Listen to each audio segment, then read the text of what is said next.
State License Bureau of Examiners must be a very fascinating thing. Yes, it is. I have many interesting drivers. I had quite a few that are good drivers and a few are bad drivers, and this is what my job is for, is to try to eliminate the bad drivers from the good drivers. Now, I would imagine this is sort of like sorting potatoes, decisions.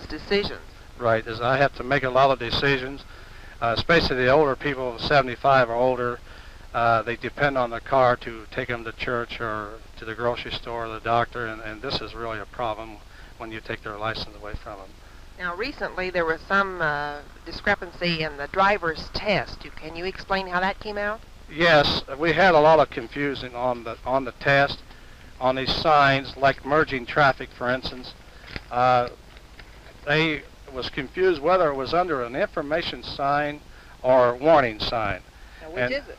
It's merging traffic is a warning sign, but it is a little information too. So the people made many complaints on it, so the state decided to drop it all and just to go ahead with the other part of the test. You mean people can actually apply enough pressure that the driver's test for Indiana can be changed?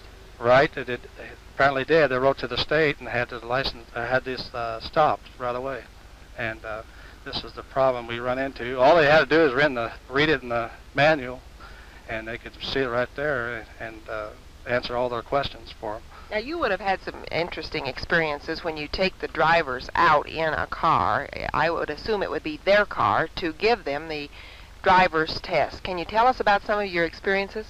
Yes, one time I had a man who was 75 years and older. I think he was 78.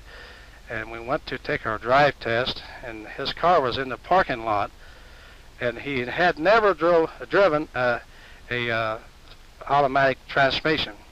And he had his son's car, which was an automatic, and when we got in the car to drive, he pushed his gear lever up like he was putting it in reverse, and when he gave it the gas, it didn't do anything but stay there because he hadn't parked. And I told him, I said, say, you haven't parked. He said, you know, I have never driven an automatic before, and I just really don't know how to drive this car. I asked him how long he'd been driving, and he said 40 years, but he drove all standard stick cars. And that's the reason he didn't know how to drive his car. But what did he do? Well, I had to fail him because he didn't really know how to drive an automobile.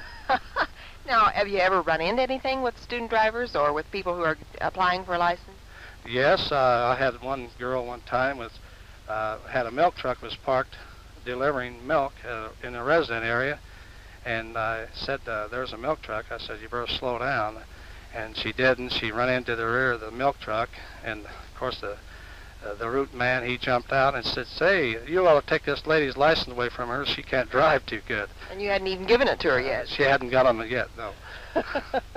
Now, being a woman driver, would you like to reflect on whether women drivers are worse or better than men drivers? Women are good drivers. We have sometimes the women are a little bit too cautious about their driving, and by doing so, they are dangerous. But overall, the women are good drivers too.